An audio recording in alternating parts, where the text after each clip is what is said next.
Asal mula cerita Prabu Siliwangi dan makan. Prabu Siliwangi adalah raja besar dari kerajaan Pajajaran yang dikenal adil, bijaksana, dan memiliki wibawa besar. Pada masa pemerintahannya, rakyat hidup makmur dan damai. Namun, seiring waktu, Pajajaran mulai mengalami kemunduran, baik karena konflik internal maupun pengaruh penyebaran Islam dari wilayah Cirebon dan Banten. Latar konflik, menurut legenda, ketika Islam mulai menyebar di tanah Sunda, beberapa putra Prabu Siliwangi sendiri seperti Raden Kian Santang memeluk agama Islam dan berusaha mengajak ayahnya untuk ikut memeluk keyakinan tersebut. Namun, Prabu Siliwangi menolak. Ia tetap teguh memegang ajaran leluhur Sunda Wiwitan atau kepercayaan Hindu-Buddha. Perbedaan keyakinan ini menimbulkan perdebatan panjang antara ayah dan anak. Akhirnya, Prabu Siliwangi memilih untuk meninggalkan kerajaannya dan melakukan ngahyang,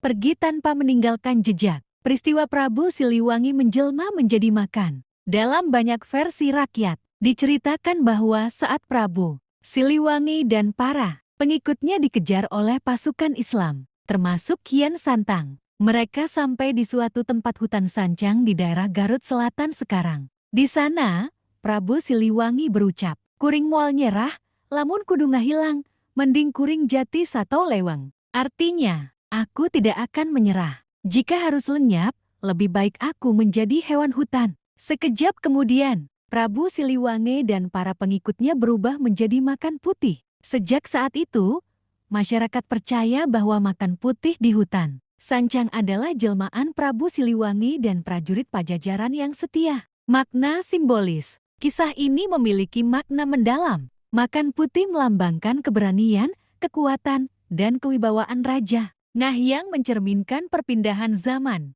dari era Pajajaran ke era Islam di Tatar Sunda. Cerita ini juga menegaskan kesetiaan dan keteguhan hati pada keyakinan dan prinsip hidup, jejak budaya. Hingga kini, legenda ini hidup dalam berbagai bentuk. Tempat keramat Leweng Sancang Garut dianggap sebagai lokasi ngahyangnya Prabu Siliwangi. Simbol makan putih sering digunakan dalam kesenian Sunda, lambang daerah, hingga nama-nama komunitas yang berakar dari budaya Pajajaran.